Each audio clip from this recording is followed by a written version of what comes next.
आखिर क्यों 50 साल तक कुंवारे हैं अक्षय खन्ना? क्या गंजापन किसी सुपरस्टार का पूरा करियर खा सकता है? क्या ऐश्वर्या राय और करिश्मा कपूर जैसी दिग्गज अभिनेत्रियों के साथ नाम जुड़ने के बावजूद एक इंसान पूरी जिंदगी अकेले रहने का फैसला कर सकता है? आखिर कैसे एक के बाद एक बैक टू बैक फ्लॉप फिल्में देने के बाद बुला दिया गया सितारा आज 2025 में इंडिया का ऑरा मैन और भारत का किलियन मर्फी बन चुका है। दोस्तों, आज हम बॉलीवुड के उस सबसे रहस्यमयी और अंडररेटेड एक्टर की कहानी की कुछ परतें खोलने जा रहे हैं, जिसने कभी स्टारडम के पीछे भागना छोड़ दिया था, लेकिन आज स्टारडम खुद उसके पीछे भाग रहा है। ये कहानी है विनोद खन्ना के बेटे अक्षय खन्ना की, जिसके पास ना पीआर एजेंसी है और ना ही सोशल मीडिया अकाउंट, लेकिन क्यों आज हर जुबान पर उन्हीं का नाम है। अक्षय खन्ना की कहानी को समझने के लिए हमें उस दौर में जाना होगा जब उनके पिता का स्टारडम शुरू हुआ था। 1975 में जब अक्षय का जन्म हुआ तो कहा गया कि उनको चांदी का चम्मच तो मिला, लेकिन वो कांटों से भरा हुआ था। अक्षय का बचपन किसी फिल्मी ड्रामे से कम नहीं था। जब अक्षय खन्ना 5 साल के थे तो उस समय सबसे ज्यादा पिता के कंधे की जरूरत होती है। विनोद खन्ना ने सब कुछ छोड़ दिया। वे सेक्सी सन्यासी बन गए और ओशो यानी आचार्य रजनीश के पीछे पागल होकर अपना परिवार, अपना करियर, अपना सब कुछ छोड़कर और अपने बच्चों को मुंबई में छोड़कर वे अमेरिका के ओरेगोन चले गए। अब घर पर रह गई उनकी पहली पत्नी गीतांजलि और उनके 2 छोटे बेटे अक्षय और राहुल। उस 5 साल के बच्चे के लिए समझना नामुमकिन था कि आखिर सन्यास किस बला का नाम है, आखिर क्यों उसके पिता ने उन्हें त्याग दिया। इसी दौरान उसके पिता और उसकी माँ गीतांजलि का तलाक हो गया। विनोद खन्ना ने इसके बाद कविता से दूसरी शादी कर ली, जिससे उनको 2 और बच्चे थे, जिनका नाम साक्षी और श्रद्धा था। इस पारिवारिक उथल पुथल और पिता की गैर मौजूदगी ने अक्षय के अंदर एक गहरा खालीपन भर दिया, जिसने उन्हें एक बहुत ही शांत, अंतर्मुखी और एक ऑन बॉल इंसान बना दिया। जब विनोद खन्ना वापस लौटे तो उन्हें अपने किए का पछतावा था या बेटे के करियर को बनाने की जिद, ये कहना तो मुश्किल है। लेकिन 90 के दशक में उन्होंने ठान लिया कि वे अक्षय को बॉलीवुड का सबसे बड़ा लॉन्च देंगे। फिल्म का नाम था हिमालय पुत्र, जो सिर्फ एक फिल्म नहीं, विनोद खन्ना का जुनूनी एक प्रोजेक्ट था। विनोद खन्ना की दीवानगी का आलम ये था कि वो इस फिल्म के लिए कोई आम चेहरा नहीं चाहते थे। किस्सा मशहूर है कि विनोद खन्ना ने फिल्म में हीरोइन ढूंढने के लिए भारत की लड़कियों को रिजेक्ट कर दिया था और लंदन पहुंच गए थे। वहां पे पहुंच के उन्होंने बकायदा अखबारों में इश्तिहार दिया और सैकड़ों लड़कियों का ऑडिशन लिया, तब जाकर उन्हें अंजलेरा जेवारी मिली। इतना पैसा, इतनी मेहनत और लंदन तक की दौड़ भाग, ये सब बस इसलिए था कि दुनिया देख सके कि विनोद खन्ना का बेटा आ रहा है। लेकिन कुदरत का खेल देखिए। रियल लाइफ में फिल्म की कहानी एक बेटे अभय द्वारा अपने खोए हुए पिता को ढूंढने की थी, जो असल जिंदगी में अक्षय की रियल लाइफ जिंदगी के डरावनी हद तक मिलती थी। 1997 में जब फिल्म रिलीज हुई तो उम्मीदों का ये हिमालय ताश के पत्तों की तरह ढह गया। फिल्म बॉक्स ऑफिस पर औंधे मुंह गिरी और अक्षय खन्ना का पहला ही कदम एक बड़ी विफलता बन गया। सन 1997 अक्षय खन्ना के लिए एक बड़ी विडंबना से कम नहीं था। एक तरफ उनके पिता की अरबों की लागत वाली हिमालय पुत्र बॉक्स ऑफिस पर दम तोड़ चुकी थी, लेकिन उसी साल कुछ ऐसा हुआ जिसने सबको चौंका दिया। जेपी दत्ता अपनी मल्टी स्टारडम फिल्म बॉर्डर बना रहे थे, लेकिन अंदर की बात यह है कि जिस रोल में सेकंड लेफ्टिनेंट रोल धर्मवीर ने अक्षय को स्टार बनाया, उसे पहले सलमान खान, शाहरुख खान और उन्हें अक्षय कुमार ने उस रोल को ठुकरा दिया था। उन बड़े स्टार्स को लगा कि वे सनी देओल के सामने वो सिर्फ साइड किक बनकर रह जाएंगे, लेकिन जो रोल इन दिग्गजों ने छोटा समझकर छोड़ा, वही अक्षय के लिए जैकपॉट बन गया। फिल्म ब्लॉकबस्टर साबित हुई, लेकिन जो अवार्ड उन्हें अपनी पिता की फिल्म से नहीं मिला, वो अवार्ड इस मल्टी स्टारर फिल्म ने उन्हें दिला दिया। लेकिन बॉलीवुड इतने आसानी से किसी को सिर पर नहीं बिठाता। बॉर्डर की सफलता के बाद अक्षय पर सनी का ऐसा साया पड़ा कि उन्हें इंडस्ट्री में बॉक्स ऑफिस पॉइजन कहा जाने लगा। 1997 से 1999 के बीच डोली सजा के रखना, लावारिस, कुदरत जैसी आधा दर्जन फिल्में डिजास्टर साबित हुई। लोग कहने लगे कि ये लड़का सिर्फ मल्टी स्टारर में चल सकता है, अकेले अपने दम पर फिल्म हिट करवाना इस लड़के की बस की बात नहीं। तभी एंट्री हुई शो में सुभाष घई की और फिल्म थी ताल। ताल में अक्षय का रोल इतना ज्यादा मानव और रईस था। उन्होंने अनिल कपूर जैसे दिग्गज अभिनेता के सामने अपनी अलग पहचान बना ली और सिर्फ स्क्रीन पर ही नहीं बल्कि ऑफ स्क्रीन भी अक्षय का दिल कहीं और ही धड़क रहा था। ये वो दौर था जब अक्षय और ऐश्वर्या राय के रोमांस की खबरें उड़ी थी। खुद बाद में अक्षय ने करण जौहर के उस शो पे कबूल किया था कि वो ऐश्वर्या की खूबसूरती से इस तरह मंत्र मुक्त थे कि वो पागलों की तरह हमेशा ऐश्वर्या को घूरते रहते थे। उन्होंने ऐश्वर्या को इंडस्ट्री की सबसे सेक्सी लड़की बताया था। हालांकि ये इश्क परवान नहीं चढ़ा क्योंकि ऐश्वर्या का नाम उस वक्त सलमान खान के साथ जुड़ने लगा था। लेकिन ताल ने अक्षय को फ्लॉप फिल्मों के दलदल से निकालकर वापस ए लिस्टर की लाइन में लाकर खड़ा कर दिया था। सन 2001 में आई दिल चाहता है फिल्म ने बॉलीवुड को देखने का नजरिया बदल दिया। लेकिन इस फिल्म के पीछे की कास्टिंग का ड्रामा किसी थ्रिलर से कम नहीं था। फरहान अख्तर की पहली पसंद के मुताबिक जो आकाश का बेफिक्र का किरदार जो आमिर ने निभाया वो असल में अक्षय खन्ना के लिए लिखा गया था और ऋतिक रोशन को शांत सिड बनना था। लेकिन बॉलीवुड में अक्सर बड़ी मछलियां छोटी मछलियों का दाना खा जाती हैं। जब ऋतिक ने फिल्म छोड़ी और आमिर खान की एंट्री हुई तो आमिर ने साफ कह दिया कि उन्हें आकाश का ही रोल करना है। तो ऐसे में किसी भी स्टार किड्स का ईगो आड़े आ सकता था। लेकिन अक्षय ने चुपचाप बिना किसी नखड़े के सिड का रोल स्वीकार कर लिया था। लेकिन देखिए किस्मत का चमत्कार, फिल्म में मजे सारे आमिर और सैफ ने किए लेकिन इज्जत और अवार्ड अक्षय खन्ना ले गए। एक तलाकशुदा और शराबी महिला डिम्पल कपाड़िया से प्यार करने वाले और अंतर्मुखी का किरदार निभाकर उन्होंने साबित कर दिया कि वे अपनी उम्र से ज्यादा परिपक्व थे। लेकिन जहां वे स्क्रीन पर परिपक्व हो रहे थे वहीं असल जिंदगी में वो ऐसे शारीरिक और मानसिक आघात से गुजर रहे थे जो किसी भी हीरो के लिए मौत समान होता है। गंजापन सोचिए, जो एक लड़का 19 से 20 साल का है जिसका पूरा करियर उसके चेहरे और लुक पर टिका है, उसके बाल मुट्ठियों में भरकर झड़ने लगे। अक्षय ने बाद में अपने इस दर्द को बयां करते हुए कहा था जैसे किसी पियानिस्ट या पियानो वादक की उंगलियां काट दी जाए। वो सुबह उठकर खुद को आईने में देखते और महसूस करते कि उनकी जवानी और करियर रेत की तरह फिसलता जा रहा है। इंडस्ट्री के लोग जो कल तक उनकी खूबसूरती की कस्में खाते थे अब दबी आवाजों में वे उनकी विग और हेयर ट्रांसप्लांट की बातें करने लगे थे। इसी हीन भावना ने शायद उन्हें रोमांटिक हीरो बनने से रोका और वो विलेन करेक्टर रोल की तरफ मुड़ गए जो अनजाने में उनके लिए शायद वरदान साबित हुआ। और अगर करियर और लुक्स का तनाव काफी नहीं था तो उनकी निजी जिंदगी में एक बहुत बड़ा दिल टूटने वाला हादसा हुआ। 90 के दशक के अंत में जब करिश्मा कपूर का अजय देवगन से ब्रेकअप हुआ था तब उन्हें अक्षय खन्ना में एक सहारा मिला था। बात डेटिंग से आगे बढ़कर शादी तक पहुंच गई थी। करिश्मा के पिता रणधीर कपूर को अक्षय बहुत पसंद थे और उन्होंने खुद विनोद खन्ना के घर पे रिश्ता भेजा था।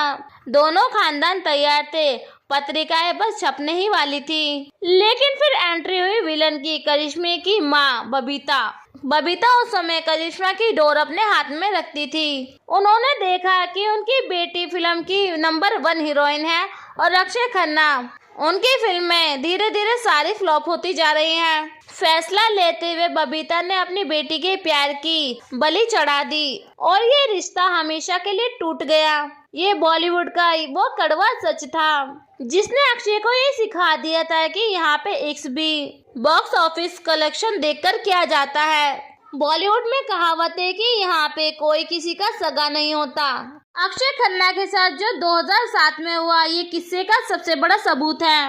उस साल लेखक अमोल गुप्ता ने एक फिल्म लिखी थी तारे जमीन पर गुप्ते के दिमाग में डिस्लेक्सिक बच्चे के संवेदनशील टीचर राम शंकर निकुंब के रोल के लिए सिर्फ और सिर्फ अक्षय खन्ना का चेहरा था।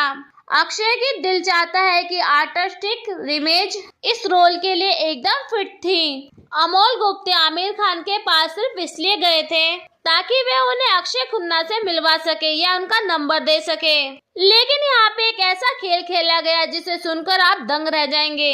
आमिर खान, जो अक्षय के अच्छे दोस्त माने जाते थे, उन्होंने अमोल गुप्ता से कहा कि पहले मुझे स्क्रिप्ट सुनाओ।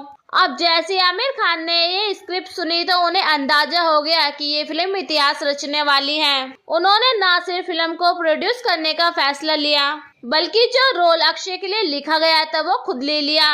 सबसे हैरान करने वाली बात तो ये थी कि ये सब अक्षय के पीठ पीछे हुआ। जब तक अक्षय को भनक लगती तो फिल्म की शूटिंग शुरू हो चुकी थी। बाद में खुद आमिर खान ने अक्षय से मुलाकात की और बिना किसी शर्मिंदगी से ये कबूल किया कि अक्षय, मुझे ये स्क्रिप्ट इतनी ज्यादा पसंद आई कि मैंने अमोल गुप्ते को तुम्हारे पास जाने ही नहीं दिया और फिल्म मैंने खुद कर ली। सोचिए, आपके हाथ से एक नेशनल अवार्ड फिल्म छीन ली गई हो और छीनने वाला खुद आपका अपना दोस्त हो। कोई और एक्टर होता तो मीडिया में हंगामा खड़ा कर देता, लेकिन अक्षय खन्ना की शराफत या उनका भोलापन देखिए कि उन्होंने ये सब चीज चुपचाप स्वीकार कर ली और कोई बवाल नहीं किया। ये घटना ये बताने के लिए काफी है कि अक्षय खन्ना इंडस्ट्री के शार्क टैंक में तैरने के लिए कितने ज्यादा सीधे थे। वो टैलेंटेड तो थे, लेकिन उनके पास वो चालाकी और भूख नहीं थी जो खान तिगड़ी के पास थी। ये एक घटना ने उनके करियर का ग्राफ बदल दिया। जहां आमिर मिस्टर परफेक्शनिस्ट बन गए, वहीं अक्षय खन्ना को एहसास हुआ कि इस इंडस्ट्री में टैलेंट से कहीं ज्यादा जरूरी है अपनी जगह के लिए लड़ना, जो वो कभी खुद के लिए कर नहीं पाए। इसी दौर में उन्होंने गांधी, फादर जैसी बेहतरीन फिल्में भी की, लेकिन बॉक्स ऑफिस पर तो सिर्फ मसालेदार भाषा ही समझ में आती थी और धीरे धीरे अक्षय रेस में पिछड़ते चले गए। इसके बाद का दौर यानी 2008 से 2011 तक का समय अक्षय के करियर का वो काला अध्याय था, जहां पर वो मल्टी स्टारर फिल्म की भीड़ में खो गए। उन्हें समझ में नहीं आ रहा था कि वे किस दिशा में जाएं। उन्होंने रेस 2008 में की, लेकिन उनकी एक्टिंग की तारीफ तो हुई, लेकिन सारी लाइमलाइट सैफ अली खान ले गए। प्रियदर्शन, जिन्होंने उन्हें कॉमेडी स्टार बनाया था, उन्होंने भी आक्रोश 2010 में अजय देवगन के साथ उन्हें कास्ट किया।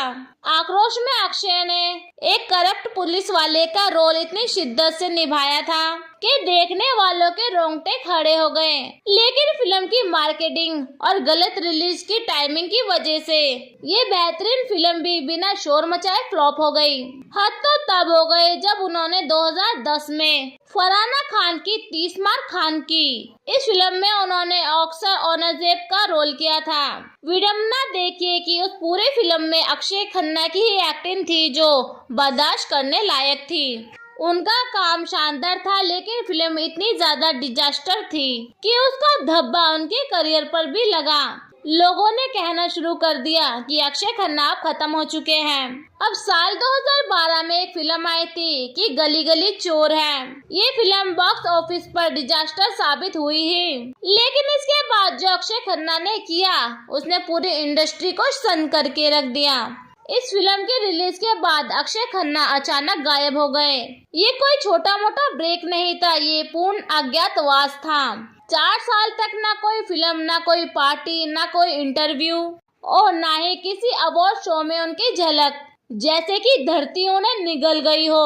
बॉलीवुड, जो गॉसिप का भूखा है, उसने तुरंत अपनी कहानियां गढ़नी शुरू कर दी। बाजार में ये कहानियां फैली कि अक्षय खन्ना को शराब की बुरी लत यानी कि अल्कोहल लग चुकी है और वो अपनी सुध-बुध खोकर किसी रिहैब सेंटर में भर्ती हैं।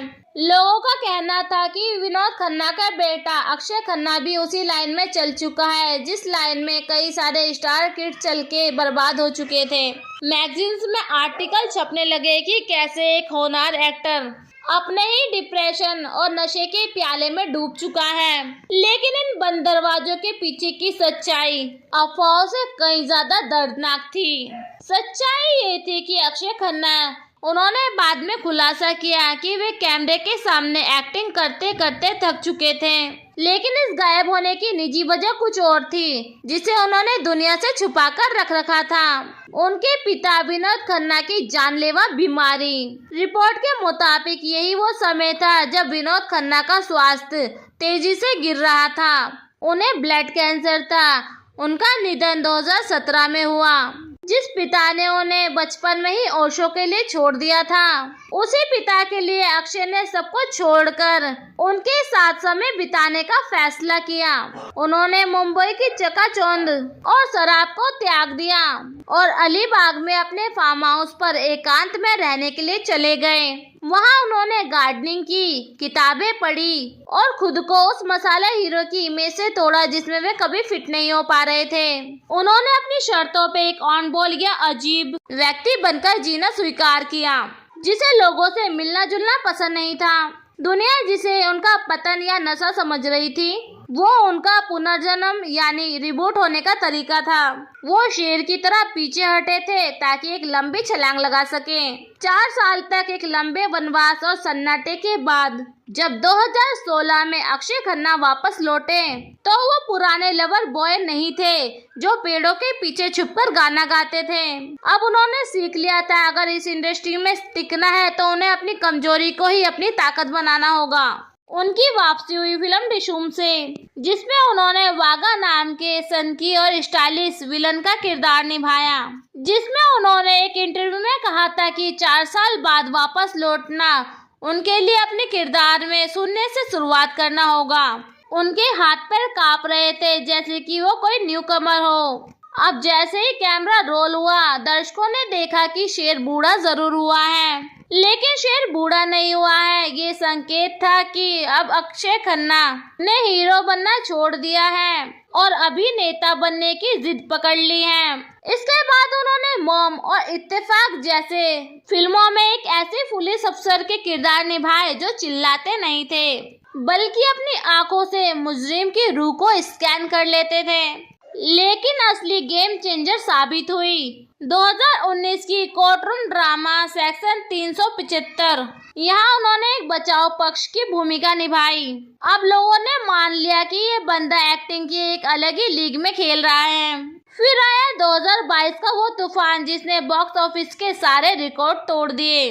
दृश्यम 2। इस फिल्म में चुनौती बहुत बड़ी थी। सामने था अजय देवगन जैसा सुपरस्टार और तब्बू जैसी सुपर एक्ट्रेस। दर्शकों को लगा था कि अक्षय का रोल छोटा होगा, लेकिन जब वो आईजी तरुण बनकर स्क्रीन पर आए तो पूरा थिएटर सन्न रह गया।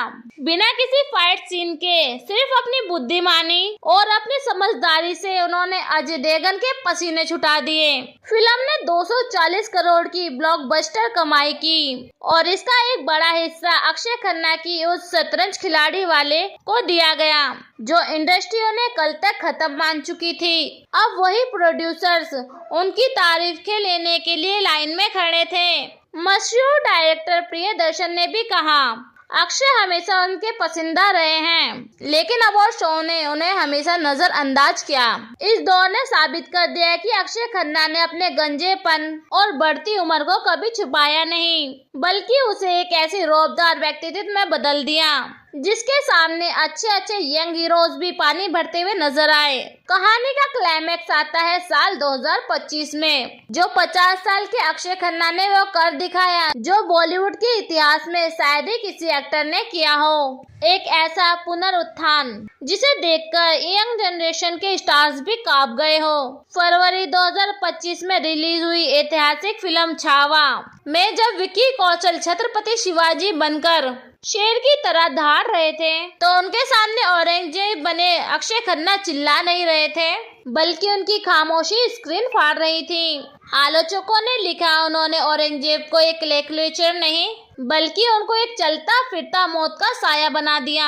फिल्म ने बॉक्स ऑफिस पर 601 करोड़ की भारी कमाई की और इसका एक बहुत बड़ा श्रेय अक्षय की उस आत्मनिर्भरता को जाता है जिसने विक्की कौशल की आंख को टक्कर दी। लेकिन अक्षय का असली जादू साल के अंत में चला, जब दिसंबर 2025 में आदित्य धर की फिल्म धुरंधर रिलीज हुई। इसमें उन्होंने रहमान डकैत के पाकिस्तानी उस क्राइम लॉर्ड की भूमिका निभाई। सोशल मीडिया पे वे क्लिप आग की तरह वायरल हुई। रैप गीत जिसमें उन्होंने एंट्री ली, दर्शकों को स्क्रीन पर जो स्वेगर दिखा उसके पीछे की असली कहानी बहुत ही कम लोग जानते हैं। लद्दाख की जानलेवा ऊंचाइयों पे शूटिंग करते समय ऑक्सीजन की कमी के कारण अक्षय की हालत खराब हो रही थी। हर शॉट के बाद उन्हें सांस लेने के लिए ऑक्सीजन सिलेंडर का इस्तेमाल करना पड़ता था, लेकिन जैसे ही डायरेक्टर एक्शन बोलता, उनके चेहरे पर शिकन तक नहीं आती थी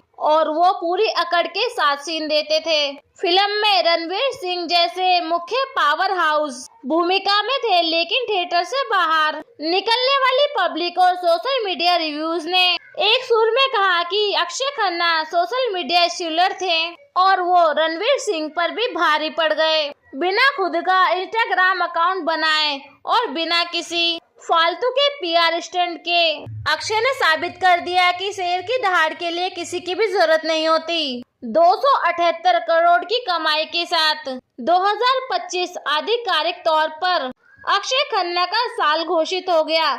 50 साल के अक्षय खन्ना आज भी कुंवारे हैं और बहुत ही शान से अकेले हैं।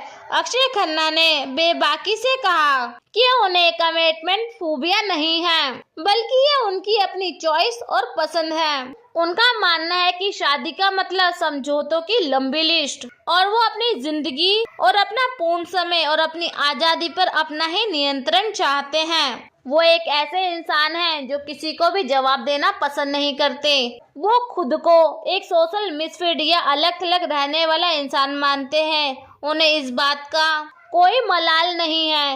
वो उन्हीं स्टार्स में से नहीं है जो जानबूझकर एयरपोर्ट्स पर अपने फैंस को बुलाते हैं या इंस्टाग्राम पर फर्जी जिम वीडियो डालते हैं। उन्हें पीआर स्टैंड या फेक खबरों और सोशल मीडिया की चकाचौंध को लात मार दी है। वो एक ऐसी दुनिया में रहते हैं जहाँ पे मोबाइल का नेटवर्क कम और सुकून ज्यादा हो। यही वो वजह है कि जब भी वो स्क्रीन पर आते हैं तो उनकी आंखों में गहराई दिखती है, जो इंस्टाग्राम की रील्स बनाने वाले स्टार्स में कभी नहीं आ सकती। तो दोस्तों, ये थी कहानी विनोद खन्ना के उस बेटे की जिसने हिमालय पुत्र की विफलता से लेकर धुरंधर तक की सफलता का सफर तय किया। अक्षय खन्ना ने साबित कर दिया कि स्टारडम का मतलब हर वक्त चमकना नहीं होता, बल्कि सही वक्त पर जलना होता है। उन्होंने अपने गंजेपन को अपनी कमजोरी नहीं बनने दिया, बल्कि अपनी पर्सनैलिटी का एक हिस्सा बना लिया। आपको अक्षय खन्ना का कौन सा रूप ज्यादा पसंद आया? दिल चाहता है का सेंसिटिव या दिमाग हिला देने वाला धुरंधर विलन? नीचे कमेंट करके हमें बताएं। और आपको अगर ये अनसुनी कहानी पसंद आई तो अपने दोस्तों के साथ शेयर करें और चैनल को सब्सक्राइब करना ना भूलें। वीडियो को लाइक करें ताकि ऐसी वीडियो के अपडेट आप तक सबसे पहले पहुंचे।